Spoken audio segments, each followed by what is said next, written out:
Hello everyone, welcome to Texture. आज हम लोग बात करने जा रहे हैं जीओसी और आइसोमेरिज्म के लेक्चर नंबर 5 के बारे में। इसके बाद एक लेक्चर और जीओसी का आएगा, फिर हम लोग आइसोमेरिज्म पे मूव कर जाएंगे। आज के लेक्चर में हम लोग डिस्कशन करेंगे कार्बोकैटायन कार्बोनाइन और फ्री रेडिकल की स्टेबिलिटी के बारे में। इससे पहले जो हम लोग बात कर चुके हैं वो हम लोग सारे इफेक्ट्स देख चुके हैं। Inductive resonance, mesomeric hyper conjugation और इलेक्ट्रोमेरिक इफेक्ट्स देख चुके हैं। ठीक है, अब हम लोग स्टेबिलिटी के बारे में बात करेंगे। यार धीरे धीरे वीडियोस आना शुरू हो रहे हैं और फ्रीक्वेंसी बढ़ती जाएगी। PYQ सीरीज़ के लिए बिल्कुल परेशान मत हो, वो अभी वेंसडे आएगी एक दो बार, फिर उसके बाद उसकी भी सीरीज़ बढ़ जाएगी। थोड़ा सा मेरे को टाइम दे दो, उसकी मतलब फ्रीक्वेंसी बढ़ा देंगे। GOC हम लोग थर्सडे को GOC ख़त्म करेंगे और नेक्स्ट थर्सडे या फ्राइडे तक, सैटरडे तक हम लोग आइसोमेरिज्म भी कंप्लीट करके फिर हाइड्रोकार्बन और फिर एल्काइल हैलाइड करना शुरू करेंगे। जब एल्काइल हैलाइड शुरू होगा तब पैरेलल में 11th की फिजिकल भी चालू हो जाएगी। ठीक है, तो अपने लेक्चर को आगे बढ़ाते हैं। तुम लोग शेयर कर ही रहे हो, लोगों को सब्सक्राइबर धीरे धीरे बढ़ रहे हैं, धीरे धीरे और लोगों तक पहुंचेगी बात तो ज़्यादा खुशी मिलेगी। तुम लोग ही हो मेरी USP कि तुम ही परफॉर्म करोगे तभी ये चैनल अच्छा कहा जाएगा। तुम खराब कर दोगे तो अच्छा नहीं कहा जाएगा। सिंपल बात है यार, बड़ी क्लियर थी। तो आज हम लोग बात करेंगे केवल स्टेबिलिटी के बारे में, स्टेबिलिटी ऑफ कार्बोकैटायन कार्बोनाइन और फ्री रेडिकल। ये बहुत इंपॉर्टेंट है। क्यों? क्योंकि पूरी रिएक्शन मैकेनिज्म इन्हीं पे डिपेंडेंट है और इससे बहुत सारे सवाल लगते हैं। ठीक है, तो इन्हें ध्यान समझेंगे। हमारे नोट्स कहाँ पे मिलते हैं? हमें texturcam.in पे। जो पुराने बच्चा अगर कोई है और अपना टेस्टिमोनियल लिखना चाहता है तो contact@texturcam.in पे वो भेज सकता है। contact@texturcam@gmail.com पे भेज सकता है। और वेबसाइट पे भी हमें मतलब लिख के भेज सकते हो। तुम अगर रिव्यू लिखना चाहो कुछ तो हम तुम्हारा मतलब टेस्टिमोनियल डाल देंगे वेबसाइट पे। तुम लोग देखेंगे तुम्हारी फ़ोटो, दो बच्चों ने दिया उनका डाल दिया, जो बच्चे देते हैं उनका डालते जाना। ठीक है, अब texturcam.in पे जाके हमें अपने कोर्स में अध्याय में जाना है और वहाँ पे लेक्चर नंबर पे क्लिक करके डाउनलोड कर लेना है प्रॉब्लम शीट। आज के बाद GOC के सारे क्वेश्चन लगाओगे आइसोमेरिज्म से पहले तक के। ठीक है, GOC के सारे क्वेश्चन लगाना शुरू करोगे और मतलब आज के बाद क्या, थर्सडे की क्लास के बाद GOC सारी लगेगी। ठीक है, तो अपने डिस्कशन को हम लोग आगे बढ़ाते हैं और आगे बढ़ाते समय बात करना शुरू करते हैं स्टेबिलिटी ऑफ कार्बोकैटायंस की। तो पहले कार्बोकैटायन को समझते हैं कि कार्बोकैटायन क्या होता है। तो कार्बोकैटायन क्या होता है? कार्बोकैटायन में कार्बन पे प्लस चार्ज है। कैटायन मतलब प्लस होता है, ये हम सब लोग जानते हैं। कार्बोकैटायन में कार्बन पे कैसा चार्ज है? प्लस चार्ज है। तो कार्बन के 3 वैलेंसी फ्री हैं और एक प्लस चार्ज है। तो सबसे पहली बात जरूरी क्या है कि it is positively charge. Obvious बात है, कार्बोकैटायन लिखा है तो पॉजिटिवली चार्ज तो है ही है। ठीक, it has 6 electron so it is electron deficient. अब देखो, अगर कार्बन ने बॉन्डेड इलेक्ट्रॉन बना भी लिए तो कार्बन के आउटर मोस्ट में 4 इलेक्ट्रॉन थे, 4 इलेक्ट्रॉन में से एक चला गया तो एक प्लस आया, तो 3 बचे और 3 बॉन्ड बना लिए तो 6 इलेक्ट्रॉन आए। 6 इलेक्ट्रॉन का मतलब कार्बन कैसा? इलेक्ट्रॉन डेफिशिएंट है। जो इलेक्ट्रॉन डेफिशिएंट्स होते हैं उन्हें इलेक्ट्रॉन्स की ज़रूरत होती है। They are electron loving species, तो उन्हें हम कहते हैं इलेक्ट्रोफाइल्स। वो क्या होते हैं? इलेक्ट्रॉन लविंग स्पीशी होते हैं, तो उन्हें हम क्या कहते हैं? इलेक्ट्रोफाइल्स कहते हैं। तो ये क्या है? इलेक्ट्रोफाइल्स हैं। और लोइस एसिड्स हैं। लोइस एसिड भी इलेक्ट्रॉन पेयर एक्सेप्टर होते हैं। ये बातें धीरे धीरे सीखते रहना है हमें। ये सारी बात हाइड्रोकार्बन्स में एकदम ज़रूरत पड़ेगी। और हाइड्रोकार्बन और अल्काइलाइड अल्कोहल लगभग हैंड इन हैंड चलेगा। मैं एक बार जो बता दूंगा उसे दोबारा से लिखने की ज़रूरत नहीं समझता मैं। ठीक है, ये मानना हो कि जो भी कोई देख रहा है वो पूरा ही कोर्स देखेगा। ठीक, अब हाइब्रिडाइजेशन कितना है इसका? हाइब्रिडाइजेशन कितना है? 3 बॉन्ड है, कोई लोन पेयर नहीं है तो sp2 हाइब्रिडाइजेशन है। इवन नंबर ऑफ स्पीशीज है, इवन नंबर ऑफ इलेक्ट्रॉन वाली स्पीशी है तो डायमैग्नेटिक है और बहुत ज़्यादा रिएक्टिव है। ठीक है, तो कार्बोकैटायन क्या हो गया? इलेक्ट्रॉन डेफिशिएंट है। अगर इलेक्ट्रॉन डेफिशिएंट है तो कोई भी तरीके से कार्बन के पास इलेक्ट्रॉन भेज दिए जाएं तो कार्बन की स्टेबिलिटी क्या होगी? बढ़ जाएगी। कार्बोकैटायन की स्टेबिलिटी बढ़ जाएगी। उसे इलेक्ट्रॉन्स की ज़रूरत है, वो इलेक्ट्रोफाइल है। तो इलेक्ट्रोफाइल होने की वजह से उसमें क्या करेंगे? हम इलेक्ट्रॉन भेजेंगे। इलेक्ट्रॉन कैसे भी भेजेंगे तो उससे स्टेबिलिटी क्या होगी? बढ़ेगी। ठीक, तो स्टेबिलिटी कार्बोकैटायन की किस पे डिपेंड होगी? अगर हम प्लस आई से इलेक्ट्रॉन भेज दें तो स्टेबिलिटी बढ़ेगी, प्लस एम से इलेक्ट्रॉन भेज दें तो स्टेबिलिटी बढ़ेगी, प्लस एच से इलेक्ट्रॉन भेज दें तो स्टेबिलिटी बढ़ेगी, माइनस आई से स्टेबिलिटी कम होगी और माइनस एम से भी स्टेबिलिटी कम होगी। माइनस एच इफेक्ट की कोई ज़रूरत नहीं पड़ती है, बिल्कुल उसका काम माइनस आई CF3 कर ही देता है। CCl3 आराम से हो जाता है उसी से। तो किससे प्रोपोर्शनल होगी? प्लस आई प्लस एम और प्लस एच के। अच्छा, जो ऑर्डर ऑफ इफेक्टिवनेस है, जो order of effectiveness of effects, वो क्या होता है? ऑर्डर ऑफ इफेक्टिवनेस क्या होता है? सबसे ज़्यादा इफेक्टिव होता है एम, फिर होता है एच और फिर होता है आई। तो एम एच आई हम लोग ध्यान रखेंगे, बिल्कुल भूलेंगे नहीं। ठीक। इन केस ऑफ हेलोजेंस क्या होता है, केवल in case of halogens their minus I effect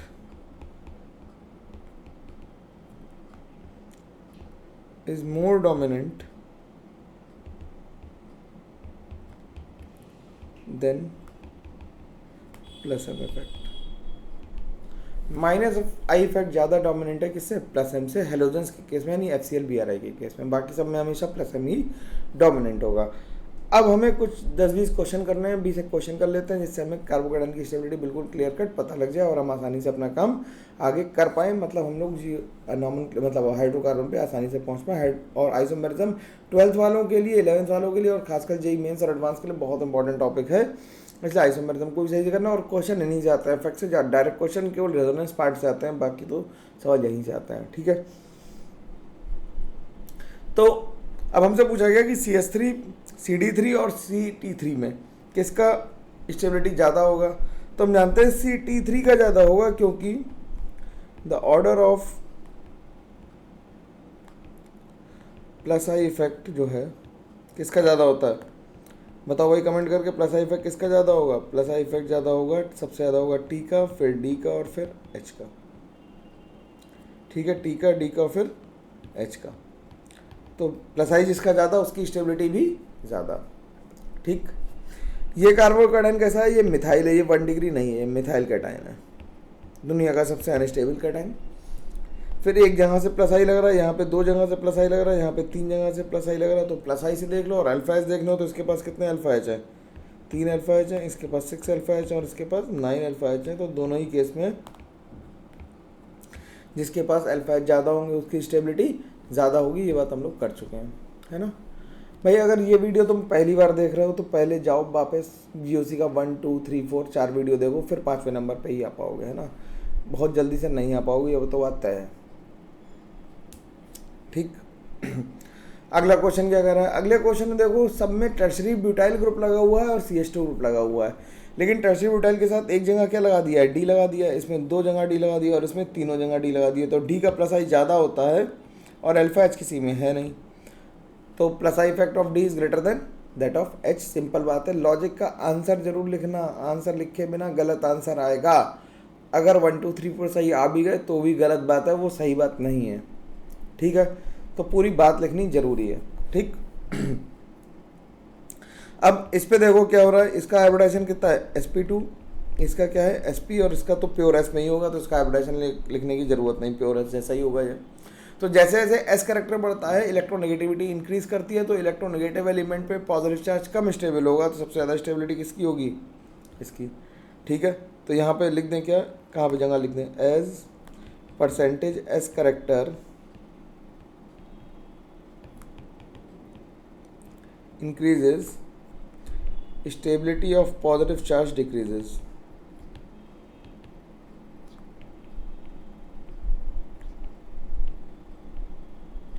ठीक है, सिंपल है। अब देखो इसमें, देखो इसमें यहाँ पे प्लस आई लग रहा है, यहाँ पे भी प्लस आई लग रहा है और यहाँ पे भी प्लस आई लग रहा है, कोई रेजोनेंस नहीं, कुछ नहीं, सब जगह सेम जगह कार्बोकेटाइन बन रहा है। तो प्लस आई की वजह से क्या होगा कि स्टेबिलिटी बढ़ेगी।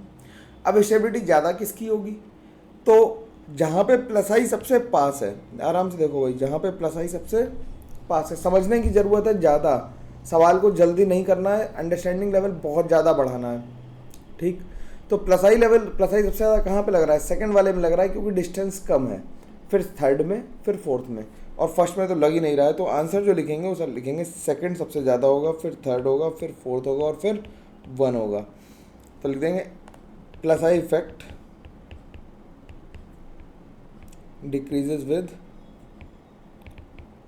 Distance, increasing distance, increase in distance. ठीक है, आराम से बात समझ में आनी चाहिए, पेजेस ज़्यादा बर्बाद नहीं कर रहे, इसी में एक्सप्लेनेशन लिख रहा है। तुम चाहो तो साफ साफ लिख सकते हो, ये भी करना है। और सवाल करने से पहले मेरा सजेशन ये है कि शीट डाउनलोड कर लो, और शीट डाउनलोड करके पहले सवाल खुद अटेम्प्ट करो, फिर वीडियो को देखो, that will be a better thing. ठीक है, तो सवाल अटेम्प्ट करने से पहले शीट डाउनलोड करके पहले क्वेश्चंस को लिख लो, आंसर देखे बिना। ईमानदारी अच्छी नीति है, ये हमें सब जानते हैं, लेकिन हम लोग हैं नहीं ईमानदार, बात ये है। ठीक है, ईमानदारी रखोगे तो फिर पास भी होगे ज़रूर, मैं एश्योरेंस दे सकता हूँ इस बात का।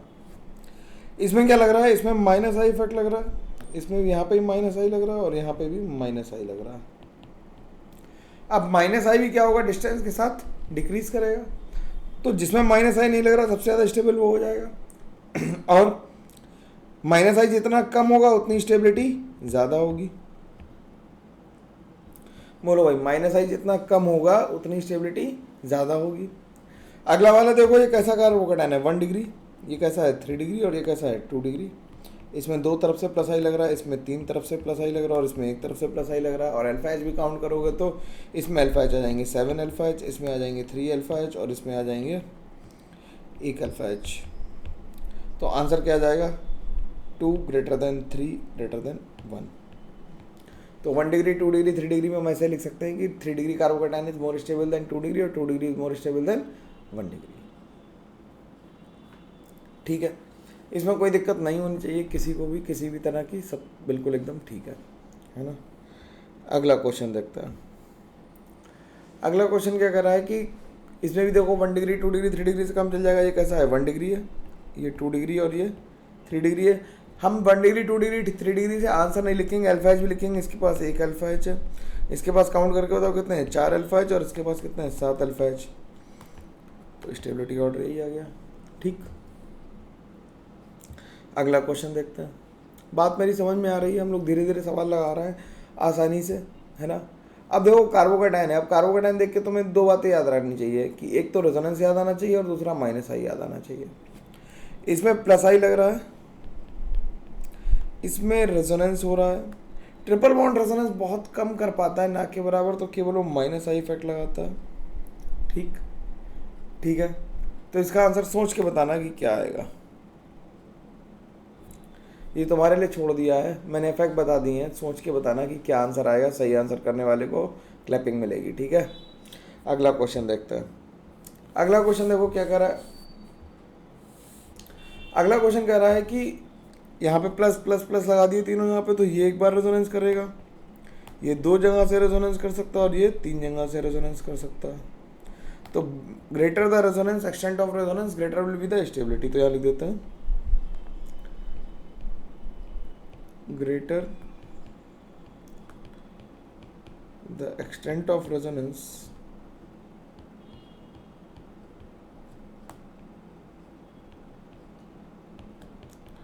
greater is the stability। Greater extent of resonance होगी तो ग्रेटर स्टेबिलिटी होगी, तो थर्ड सबसे ज़्यादा हो गया। इसमें देखो एक बार रेजोनेंस हो रहा है, इसमें कितनी बार होगा, इसमें मल्टीपल टाइम्स होगा। ठीक है, अब इसे देखो जरा, इसमें सब 1 डिग्री कार्बोकेटाइन है, इसमें रेजोनेंस हो रहा है, इसमें माइनस आई लग रहा है और इसमें भी माइनस आई लग रहा है। ध्यान से देखना भाई, ये जनरली जल्दी में लोग सवाल गलत कर देते हैं। रेजोनेंस केवल थर्ड में हो रहा है, थर्ड में क्या हो रहा है,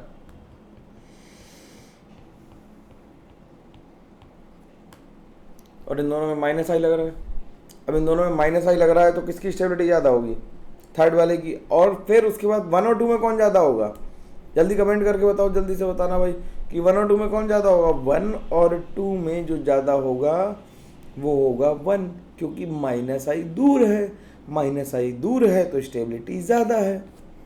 तो आंसर आ गया 3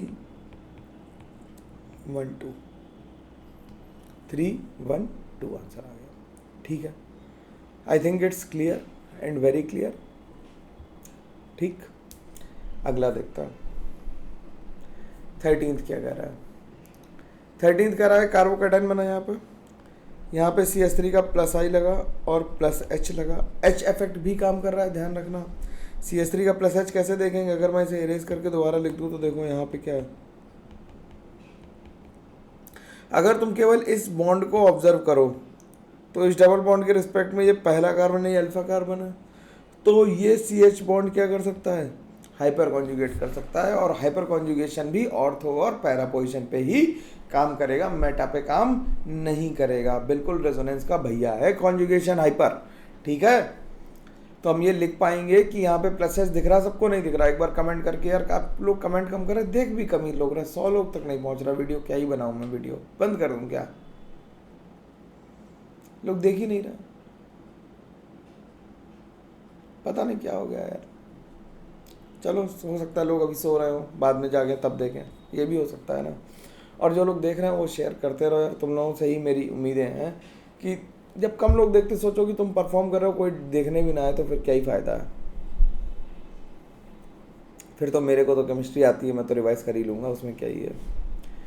ठीक, देखते हैं क्या हो सकता है, करते हैं कोशिश, लगे रहेंगे, छोड़ेंगे नहीं। जो लोग पढ़ रहे हैं उन्हें तो सेलेक्ट करा के ही मानूंगा। और इस बार मेरे से जो भी लोग पढ़ रहे हैं, रेगुलर हैं, उनसे मेरे को टेस्टिमोनियल चाहिए होगा IIT एडवांस के बाद। एक मेंस के बाद चाहिए होगा और एक एडवांस के बाद चाहिए होगा ज़रूर, है ना। और ये मत कहना यार कि कंपटीशन बढ़ा रहा है इसलिए शेयर नहीं कर रहे हैं। अरे शेयर करो, शेयरिंग से कंपटीशन नहीं बढ़ता, शेयरिंग इज़ केयरिंग। ठीक है, तुम दुनिया का भला करोगे, दुनिया तुम्हारी भलाई करेगी, ऊपर वाला देख रहा है। ठीक, ये यहाँ पे क्या लग गया, यहाँ पे प्लस आई लगा, प्लस एच काम नहीं करेगा क्योंकि मेटा पे और पैरा पे भी प्लस आई और प्लस एच काम करेगा। अच्छा, एच इफेक्ट या रेजोनेंस इफेक्ट क्या होता है? वो डिस्टेंस से इंडिपेंडेंट होता है, वो डिस्टेंस डिपेंडेंट नहीं होता है। एच इफेक्ट क्या होता है? डिस्टेंस डिपेंडेंट नहीं होता है। जब डिस्टेंस डिपेंडेंट नहीं है तो 2 और 4 में कौन ज़्यादा स्टेबल होगा? 2 और 4 में दोनों में एच तो बराबर लगेगा, लेकिन आई जिसमें लगेगा वो ज़्यादा स्टेबल होगा। तो सबसे ज़्यादा स्टेबल क्या आ जाएगा? इसका आंसर आ जाएगा, सबसे ज़्यादा स्टेबल आ जाएगा 2, फिर 4, फिर 3 और फिर 1, क्योंकि 1 में तो कोई प्लस आई वगैरह नहीं लग रहा। तो आंसर समझ में आया कि एच इफेक्ट डिस्टेंस डिपेंडेंट नहीं होता। इसे लिखना भाई, केवल कथा की तरह सुन लोगे तो फ़ायदा नहीं है, इसे लिखोगे तभी फ़ायदा है। सवाल लगाने हैं हमें आज की क्लास में, केवल सवाल ही सवाल है थ्योरी के नाम पे। थ्योरी तो बहुत चिन्नी सी होती है, सवाल से ही हम लोग सीखेंगे। ठीक है, अब NO2 अगर कोई बता सकता है NO2 कैसा इफेक्ट लगाएगा? माइनस आई और माइनस एम। मेटा पोजीशन पे केवल माइनस आई लगेगा और पैरा पोजीशन पे माइनस आई और माइनस एम लगेगा। ठीक है, अब माइनस एम तो सब जगह बराबर लग रहा होगा, माइनस आई कहाँ ज़्यादा लग रहा है? ऑर्थो पे। तो सबसे कम स्टेबल कौन हो गया? ऑर्थो, फिर पैरा और मेटा सबसे ज़्यादा स्टेबल हो गया। ठीक, अब इसमें देखो, इसमें CHO कैसा इफेक्ट लगा रहा है? माइनस आई, क्योंकि मेटा पे लगे हैं, ये भी माइनस आई लगा रहा है और ये भी माइनस आई लगा रहा है। हमें पता है NF3 का माइनस आई सबसे ज़्यादा होता है, तो उसकी स्टेबिलिटी सबसे कम होगी, यानी 2 सबसे कम हो गया, फिर 3 हो गया और फिर 1 हो गया, क्योंकि 1 का माइनस आई सबसे कम है। बात समझ में आनी चाहिए, माइनस आई 1 का सबसे कम है।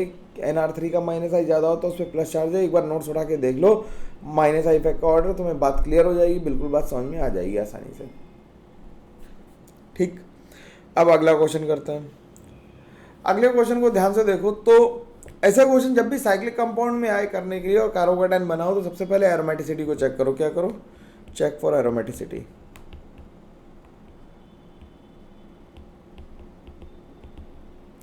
अगर ध्यान से देखोगे तो इसमें 2n इलेक्ट्रॉन्स है तो ये एरोमेटिक है, इसमें 4n पाई इलेक्ट्रॉन्स है तो 4n पाई इलेक्ट्रॉन्स है तो ये क्या है? ये एंटी एरोमेटिक है। और ये कैसा है? ये sp3 हाइब्रिड है तो ये नॉन एरोमेटिक है। ठीक है, तो एरोमेटिक, नॉन एरोमेटिक और एंटी एरोमेटिक में कौन सबसे ज़्यादा स्टेबल होगा? एरोमेटिक सबसे ज़्यादा स्टेबल होगा। तो यानी 1 हो गया, फिर 3 हो गया और फिर 2 हो गया। 1, 3 और 2 आ गया। 2 सबसे कम होगा क्योंकि एंटी एरोमेटिक है। 1, 3 और 2 है क्योंकि 2 सबसे कम स्टेबल है। क्यों? क्योंकि वो एंटी एरोमेटिक है। ये बात बिल्कुल आसानी से समझ में आनी चाहिए, किसी को कोई दिक्कत नहीं होनी चाहिए इसमें। ठीक, पक्का है ये, बिल्कुल इसमें कोई प्रॉब्लम नहीं है। ठीक, अगला क्वेश्चन।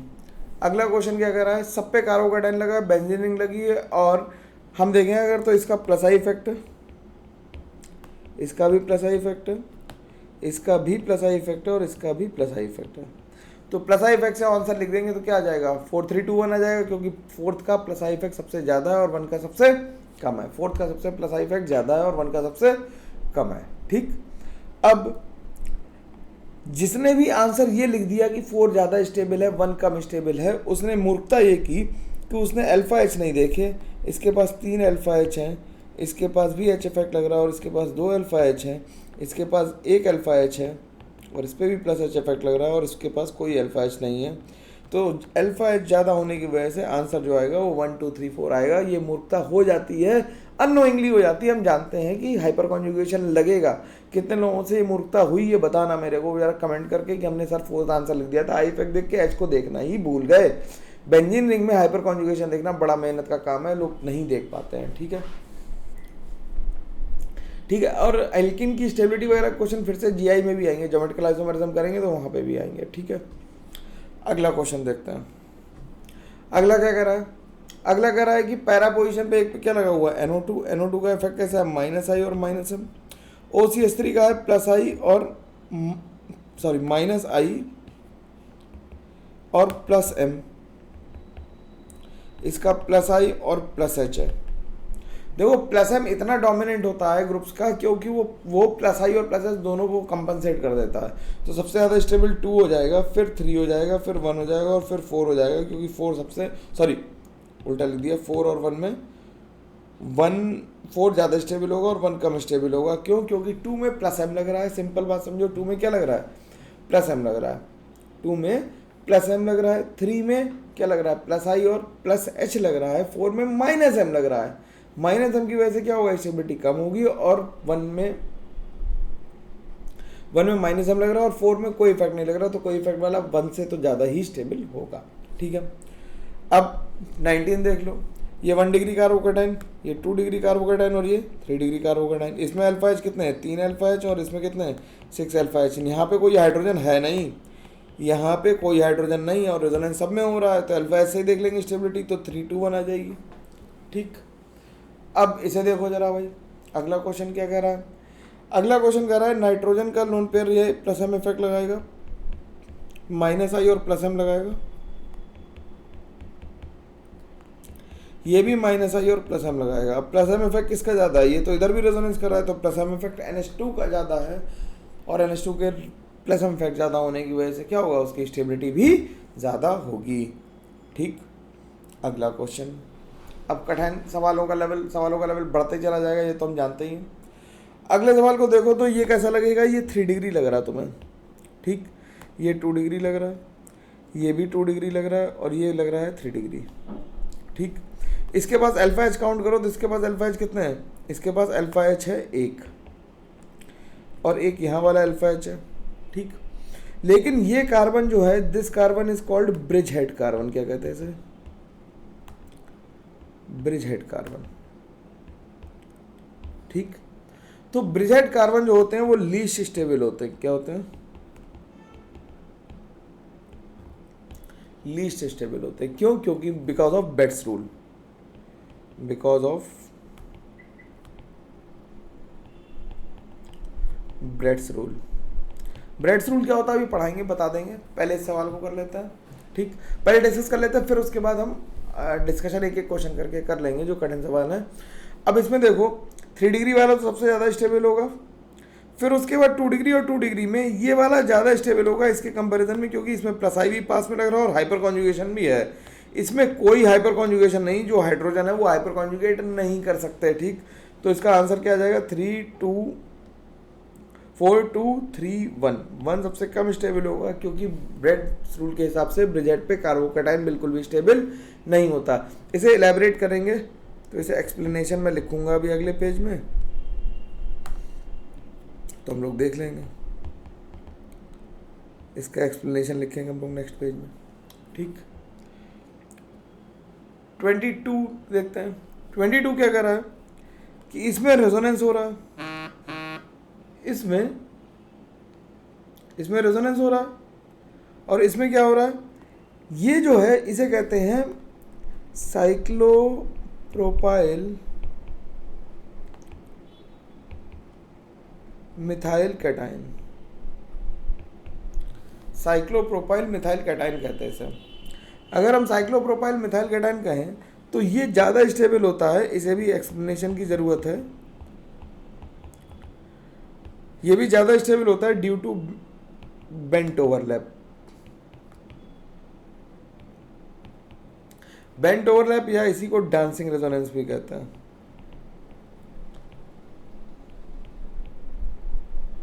ठीक है, इसी को डांसिंग रेजोनेंस भी कहते हैं।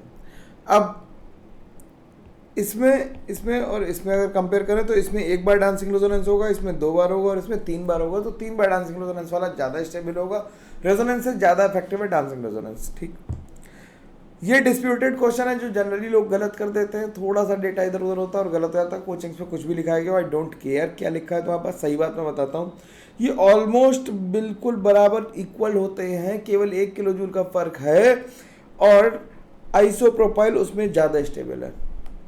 ठीक है, आइसोप्रोपाइल थोड़ा सा ज़्यादा स्टेबल होता है एक रेजोनेंस से, और टर्शरी ब्यूटाइल थोड़ा ज़्यादा स्टेबल होता है किससे, बेंजाइल से।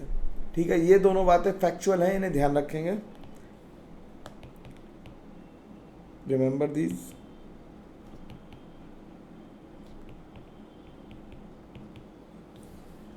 ठीक है, तो अब हमें 2 बातें एक्सप्लेन करनी है, एक तो हमें ब्रेड्स रूल को एक्सप्लेन करना है और एक डांसिंग रेजोनेंस को एक्सप्लेन करना है। तो इन दोनों को देखते हैं। ब्रेड्स रूल को पहले ही डाल लेते हैं, ब्रेड्स रूल देख लेते हैं।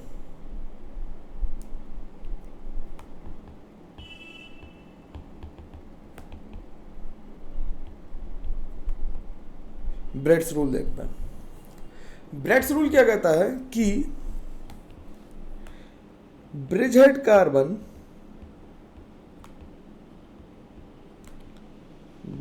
कार्बन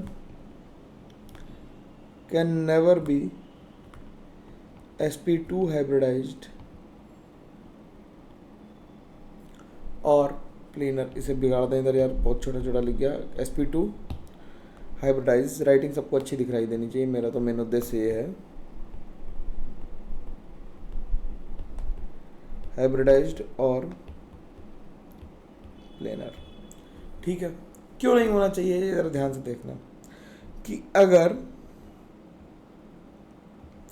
ब्रिज हेड को अगर प्लेनर करना पड़ेगा तो देखो, प्लेनर ब्रिज हमेशा नदी पे जो ब्रिज बना होता है वो ऊपर बना होता है कि नदी के लेवल पे बना होता है, ऊपर बना होता है ना। नदी पे होगा तो वो डिस्टर्ब हो जाएगा ना। तो ये 3D है, ये पॉइंट कैसा होता है, ये ब्रिज जो है ये कार्बन कहाँ पे, आउट ऑफ प्लेन है। ये कार्बन कैसा है, आउट ऑफ प्लेन। तो अगर ये कार्बन sp2 हो गया तो इस बॉन्ड को भी प्लेन पे आना पड़ेगा। इफ दिस ब्रिजहेड कार्बन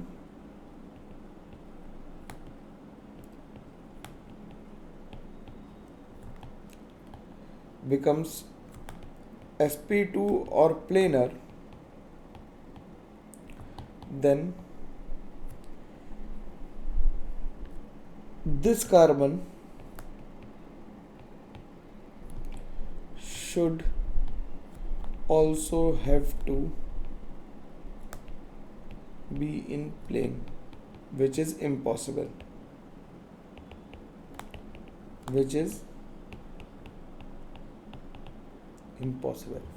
तो ब्रेड्स रूल के हिसाब से sp2 हाइब्रिड कार्बन कभी भी, मतलब ब्रिजहेड कार्बन कभी भी sp2 नहीं हो सकता। ठीक, अब हाइपर कॉन्जुगेशन अगर कराना हो तुम्हें, मान लो, ध्यान से सुनना मेरी बात, ये ऐसा था और यहाँ कार्बोकेटाइन था। अगर इसे हाइपर कॉन्जुगेशन बनाओगे तो इसका हाइपर कॉन्जुगेटिव स्ट्रक्चर क्या बनेगा, और इस पर फिर से sp2 कैरेक्टर आ जाएगा, विच इज़ नॉट पॉसिबल। तो ये बनेगा ही नहीं। ठीक, ब्रिजहेड कार्बन का भी sp2 नहीं हो सकता, तो उससे जुड़ा हाइड्रोजन भी हाइपर कॉन्जुगेशन में पार्टिसिपेट नहीं ही कर सकता, कोई तरीका नहीं है। ठीक, तो हम ये बात ध्यान रखेंगे कि ब्रेड्स रूल के हिसाब से क्या होगा कि ब्रिजहेड कार्बन कभी sp2 नहीं हो सकता। अगर हमसे कोई ये पूछ ही ले, सवाल ऐसा ही बना दे कोई ज़बरदस्ती का कि एक कार्बन यहाँ पे लगाया,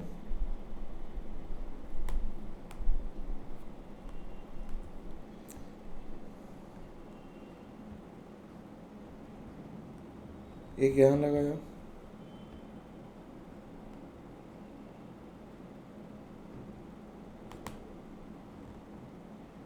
और एक यहाँ लगाया, इन तीनों में अगर स्टेबिलिटी कोई पूछ ले तो तीनों ही ब्रिजहेड कार्बन है, लेकिन रिलेटिव स्टेबिलिटी तो हमें लिखनी पड़ेगी। सबसे ज़्यादा स्टेबल कौन सा होगा, 2, फिर 3, फिर 1।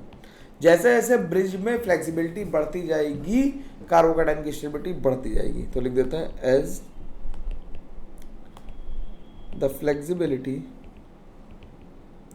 Means number of carbon atoms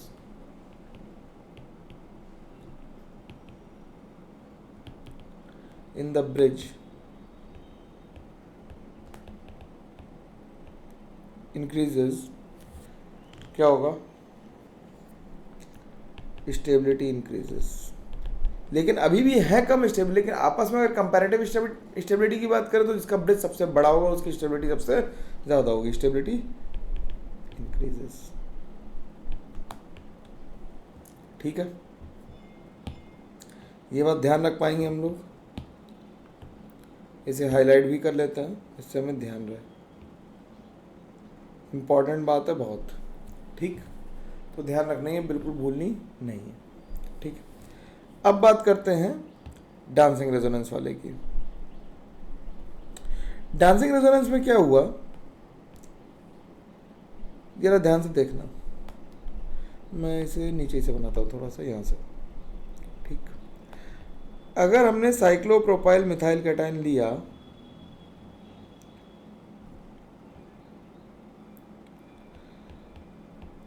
तो इस पे जो कार्बोकैटायन है वो एक प्योर पी ऑर्बिटल खाली है, ये कार्बोकैटायन है। ठीक, अब इसके बीच का एंगल कितना डिग्री है, 60 डिग्री, और जो इसका ओवरलैप है वो कुछ ऐसा है।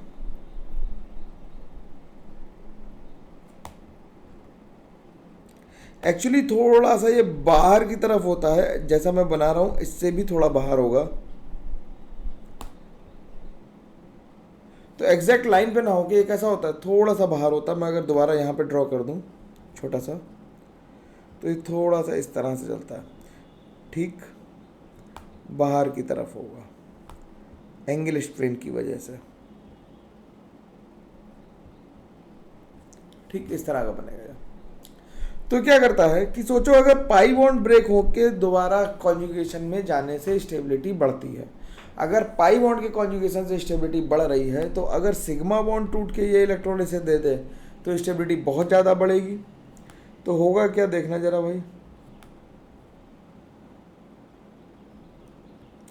ये कुछ ऐसा स्ट्रक्चर बन जाएगा और पॉजिटिव चार्ज यहाँ आ जाएगा। ये पकड़ रिंग है, 3D रिंग है, 2D में नहीं है। ये कैसी है, पकड़ रिंग है इन 3D। तो इसमें इस बॉन्ड एंगल का जो स्ट्रेन था वो कम हो गया, तो एंगल स्ट्रेन में रिलीफ मिलता है। तो इसे हम कहते हैं बेंट ओवरलैप की वजह से हुआ, क्योंकि ओवरलैप बेंट है, झुका हुआ है थोड़ा, जिसकी वजह से ये ओवरलैप हो पा रहा है। और ये केवल 3 मेंबर से 4 मेंबर के रिंग में ही होता है। इनफैक्ट अगर 4 मेंबर के रिंग में कार्बोकैटायन लगा होता है तो वो अपने आप 3 मेंबर के रिंग में कन्वर्ट हो जाता, वो अपने आप 3 मेंबर के रिंग में कन्वर्ट हो जाता बिकॉज ऑफ दिस ओवरलैप। इस ओवरलैपिंग को कहते हैं हम लोग, कोटा की लैंग्वेज में से कहते हैं डांसिंग रेजोनेंस, वैसे इसे कहते हैं बेंट ओवरलैप। क्या कहते हैं, तो आई होप मेरी बात काफ़ी हद तक समझ में आ गई होगी बढ़िया से। तो हमेशा ध्यान रखना कि अगर साइक्लोप्रोपाइल मिथाइल कैटायन है तो वो क्या करेगा, वो बेंट ओवरलैप की वजह से सबसे ज़्यादा स्टेबल हो जाएगा, एक्सेप्शनली ज़्यादा स्टेबल होगा। ठीक है, आगे बात करते हैं। कार्बोकैटायन की बात अब खत्म हो गई, अब बात आई कार्बोनाइन की। जब कार्बोनाइन की बात करेंगे तो कहेंगे it is negatively charge species. कैसी है, निगेटिवली चार्ज स्पीशीज है, कार्बन पे निगेटिव चार्ज है, ऑब्वियसली दिख रहा हमें, तो कार्बन है और 3 हाइड्रोजन अगर मैं लगा दूं, हाइड्रोजन ना भी लगाऊं एक बार को, तो वैसे ही लिख दूं अगर वैलेंसी फ्री करके, तो ये इस तरह की स्पीशीज है। ठीक, निगेटिवली चार्ज स्पीशीज है, 3 सिग्मा बॉन्ड है और 1 लोन पेयर है। तो स्टेरिक नंबर 4 आ गया, तो हाइब्रिडाइजेशन कितना आएगा, sp3 आएगा। 3 सिग्मा बॉन्ड और 1 लोन पेयर की वजह से स्टेरिक नंबर 4 आया, तो हाइब्रिडाइजेशन कितना आ गया, sp3 आ गया। अब इलेक्ट्रॉन कितने हैं कार्बन के पास, थे कितने, कार्बन के पास पहले थे 4 इलेक्ट्रॉन, 1 निगेटिव आया, कितने हो गए, 5 हो गए। 5 ने 3 बॉन्ड बना लिए तो 8 इलेक्ट्रॉन हो गए। तो इलेक्ट्रॉन एफिशिएंट है, बिल्कुल 1 इलेक्ट्रॉन प्रिसाइज स्पीशीज है ये। ठीक है, न्यूक्लियोफाइल है, क्योंकि कोई भी चीज़ इलेक्ट्रिकली न्यूट्रल रहना चाहती है, तो अगर नेगेटिव चार्ज है तो क्या करेगा, न्यूक्लियोफाइल की तरह बिहेव करेगा और अपने चार्ज को न्यूट्रलाइज कर देगा। तो ये क्या है, न्यूक्लियोफाइल है। और लुईस बेस भी है, डायमैग्नेटिक है नेचर में। अब carbon being neither electronegative nor electropositive does not want to bear any charge। Carbon ना तो इलेक्ट्रोपॉजिटिव है ना इलेक्ट्रोनेगेटिव है, जिसकी वजह से वो कोई भी चार्ज बियर करना नहीं चाहता। तो स्टेबिलिटी ऑफ कार्बोकेटाइन कैसे आ जाएगी, plus I effect minus I effect से बढ़ेगी, माइनस एम इफेक्ट से बढ़ेगी, प्लस आई इफेक्ट से कम होगी, प्लस एच इफेक्ट से कम होगी और प्लस एम इफेक्ट से भी कम होगी। ठीक है, तो हमें क्या करना है, कार्बन से इलेक्ट्रॉन डेंसिटी को कम करना है। इतनी बात क्लियर है सबको, कोई इसमें दिक्कत नहीं आ रही है। कैसे, माइनस आई में और माइनस आई से कार्बोनाइन की स्टेबिलिटी बढ़ेगी और प्लस इफेक्ट से सारे से कम होगी, और ऑर्डर ऑफ इफेक्ट्स हमें पता है कि MHI ही होता है। अब हमें सवाल लगाने हैं, compare the stability of the following carb anions. पहले सवाल नोट करे जाएंगे, मैं ये उम्मीद रखता हूँ, और उसके बाद फिर हम लोग डिस्कशन को करेंगे या फिर जो गलत हो उन्हीं को देख लेंगे।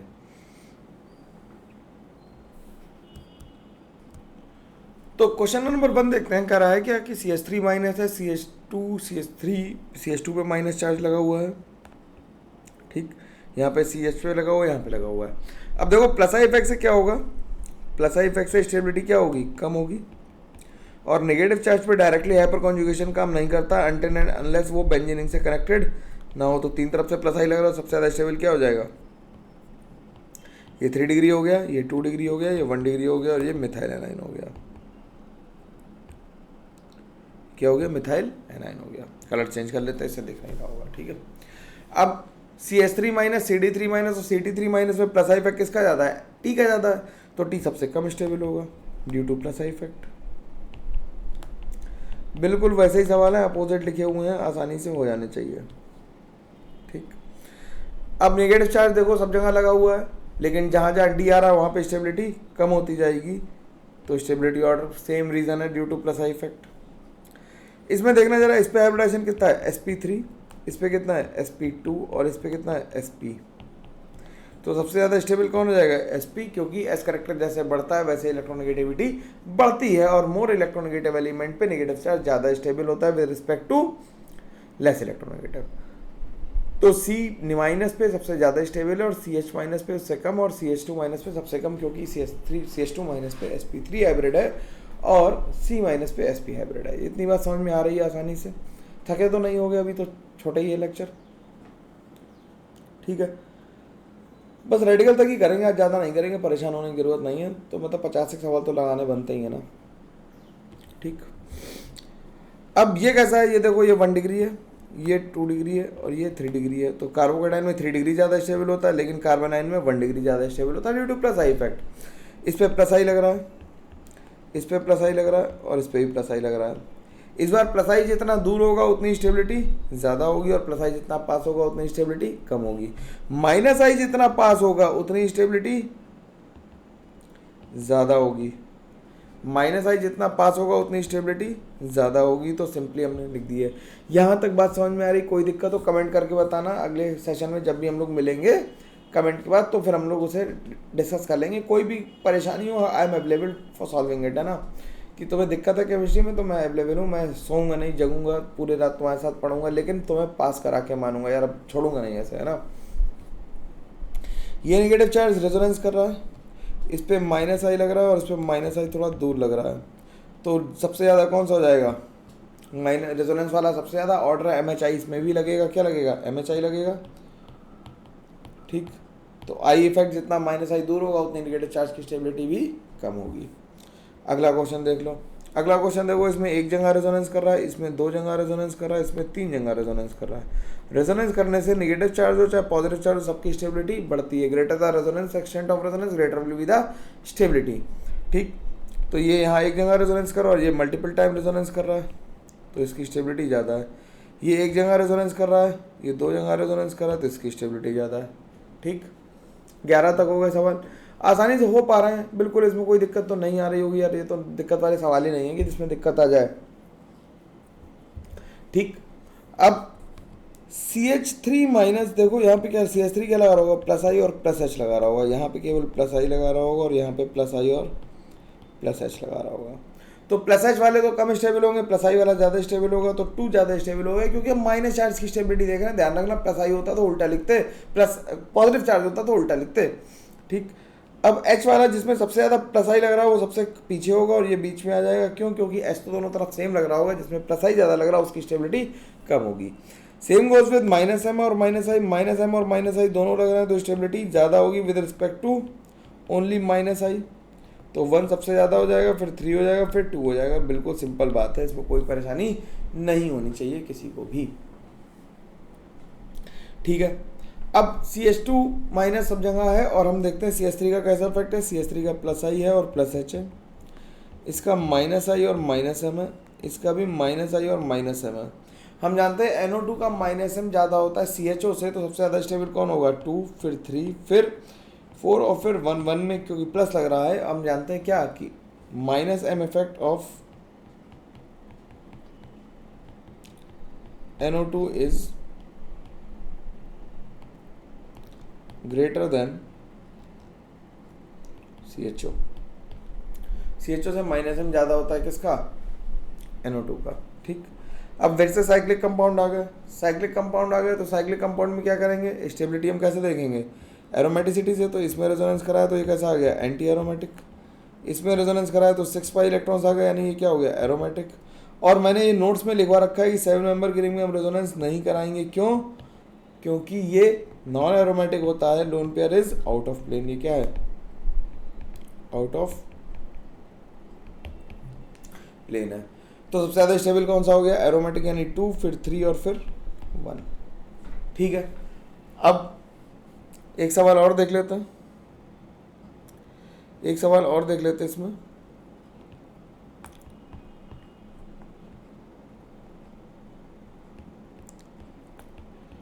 अगर ऐसा आ जाए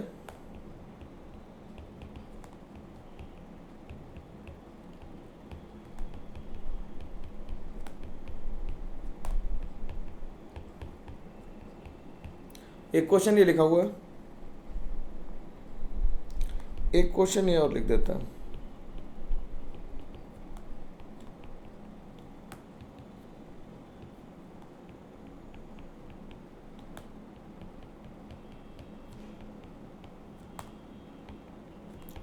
इन दोनों में बताना है कौन ज़्यादा स्टेबल होगा, ये होमवर्क है। ठीक है, इन दोनों के बारे में सोच के आना है, इसके बारे में बताना है कि कौन ज़्यादा स्टेबल होगा। ये होमवर्क का सवाल है, बिल्कुल अपने आप करके आना है घर से। ठीक है, आसान सवाल है, थोड़ा सा सोचोगे हो जाएगा, बस कॉन्सेप्ट को सही से यूज़ करने की बात है। देखते हैं तुम कितना यूज़ कर पाते हो। ठीक है, तो आगे बढ़ते हैं और हम लोग बात करते हैं फ्री रेडिकल्स की।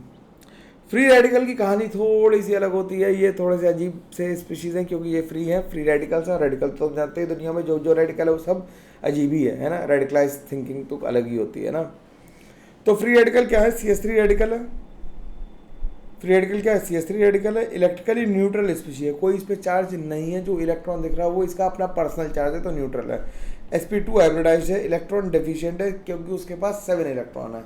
इलेक्ट्रोफाइल नहीं है ना न्यूक्लियोफाइल है, क्योंकि इलेक्ट्रोफाइल वो होते हैं जो इलेक्ट्रॉन पेयर एक्सेप्ट कर लेते हैं, इलेक्ट्रॉन पेयर एक्सेप्ट कर लेते हैं। और न्यूक्लियोफाइल वो होते हैं जो इलेक्ट्रॉन पेयर डोनेट करते हैं। तो ना तो इसके पास एक्सेस में इलेक्ट्रॉन है, ना डेफिशिएंट है प्रॉपर, तो ना तो इलेक्ट्रोफाइल है ना न्यूक्लियोफाइल है। लेकिन ये इलेक्ट्रोफिलिक है। इलेक्ट्रोफिलिक का मतलब ये इलेक्ट्रॉन चाहता तो है लेना, लेकिन ले नहीं सकता, है ना। हम सब लोग प्यार चाहते हैं, लेकिन प्यार मिल जाए सामने वाले से जरूरी है नहीं ना, या जरूरी नहीं, या मतलब एक्सेप्ट नहीं कर सकता। ठीक, पैरामैग्नेटिक है नेचर में, क्योंकि ऑड नंबर ऑफ इलेक्ट्रॉन है, इसलिए पैरामैग्नेटिक है। फ्री रेडिकल के लिए बारे में ये बहुत इंपॉर्टेंट लाइन है, ये इंपॉर्टेंट है, इसे ध्यान से रखना। ये दोनों इंपॉर्टेंट बात थी कि पैरामैग्नेटिक है। और the free radical is trapped by oxygen, that's why oxygen is known as radical scavenger. इसे ये स्टेटमेंट आईटी ने एडवांस में पूछा है। ठीक है, कि ऑक्सीजन को रेडिकल स्कैवेंजर क्यों कहते हैं? क्योंकि ऑक्सीजन खुद भी पैरामैग्नेटिक है और उसके बाद अनपेयर्ड इलेक्ट्रॉन है, तो वो अनपेयर्ड इलेक्ट्रॉन वाले को ट्रैप कर सकती है। ठीक, क्योंकि oxygen exist as diradical and therefore it is paramagnetic. ठीक, स्टेबिलिटी कैसे डिपेंड करती है? प्लस आई प्लस एच और प्लस एम से बढ़ेगी स्टेबिलिटी, और माइनस आई और माइनस एम से कम होगी स्टेबिलिटी। ठीक है, सिंपल बात है। तो क्वेश्चन देख लेते हैं इसके। अब देखो पहले क्वेश्चन में क्या हो रहा है, CH3 रेडिकल, CD3 रेडिकल, और CT3 रेडिकल में CT3 रेडिकल सबसे ज़्यादा स्टेबल होगा। क्यों? क्योंकि इसमें प्लस आई इफेक्ट ज़्यादा है। इसी तरह से ये 3 डिग्री है, ये 2 डिग्री है, ये 1 डिग्री है, और ये मिथाइल है, क्योंकि प्लस आई लग रहा है और प्लस एच लग रहा है, इसमें प्लस आई लग रहा है और 3 अल्फा एच है। इसके पास 6 अल्फा एच है, ये भी अल्फा, ये भी अल्फा, और इसके पास 3 अल्फा, यानी कि 9 अल्फा एच है, तो ये सबसे ज़्यादा स्टेबल होगा। ऐसे ये कैसा हो गया 1 डिग्री, ये कैसा हो गया 2 डिग्री, और ये कैसा हो गया 3 डिग्री। तो 1 डिग्री, 2 डिग्री, 3 डिग्री में हमेशा 3 डिग्री ज़्यादा स्टेबल होगा। अब अगला वाला देखते हैं। इसमें देखो ये इधर रेजोनेंस कर सकता है, ये इधर और इधर 2 जगह कर सकता है, और ये हाफ हेडेड एरो बना रहा है, ये ध्यान रखना। तो 3 जगह कर सकता है, तो 3 जगह वाला ज़्यादा स्टेबल होगा। ये 2 जगह रेजोनेट कर सकता है, ये 1 जगह रेजोनेट कर सकता है, तो ये ज़्यादा स्टेबल होगा। अब प्लस आई इफेक्ट लगा रहे हैं, तो यहाँ पे प्लस आई लग रहा है, यहाँ पे प्लस आई लग रहा है, और यहाँ पे प्लस आई लग रहा है। प्लस आई जितना ज़्यादा लगेगा स्टेबिलिटी उतनी ज़्यादा होगी, तो 1 2 3 आंसर आ जाएगा। और माइनस आई जितना कम लगेगा उतनी स्टेबिलिटी ज़्यादा होगी, तो आंसर क्या आ जाएगा 3 2 और 1 आ जाएगा। ठीक है, सिंपल है ये, बिल्कुल रश आउट करने की बात नहीं, क्योंकि वही बात है, बार बार एक ही जैसे सवाल आ रहे हैं, आसानी से नहीं किया सकता था। तो इस तरह से हम लोगों ने जीओसी में तुम्हें एक क्वेश्चन होमवर्क के लिए दिया है, केवल आज एक है ना, लेकिन कार्बोकैटायन और कार्बोनाइन को ठीक से पढ़ना। ज़्यादा जोर कार्बोकैटायन पे दिया है, क्योंकि रीअरेंजमेंट ऑफ कार्बोकैटायन बड़ी इंपॉर्टेंट चीज़ है, ऑर्गेनिक में बहुत ज़्यादा यूज़ होती है। ठीक है, उसके बाद फ्री रेडिकल का यूज़ मिनिमम होता है, इससे सबसे कम यूज़ किया। जो जितना वेटेज का है उतना मैं पढ़ा रहा हूँ, बिल्कुल उसके कम नहीं कंटेंट है, कंटेंट मोर देन एनफ है अगर तुमने उतना सॉल्व कर लिया। और इसके साथ ही तुम कम से कम एसिड बेस से पहले तक के सारे कंसेप्ट के क्वेश्चंस मतलब जो अपना शीट है उससे लगा लोगे, कंप्लीट कर लोगे। ठीक है, तो आज की क्लास को यही रोकते हैं, यहाँ तक हम लोगों ने पढ़ लिया अच्छे से आसानी से, और ये बात यहाँ पे ख़त्म कर देते हैं। ठीक है, मिलते हैं अगली क्लास के लिए, तब तक के लिए thank you very much, take care, bye bye. ध्यान रखना और शेयर करते रहना यार, शेयर करते रहोगे तो फिर मज़ा आएगा, है ना। चलो ठीक है, बाय बाय।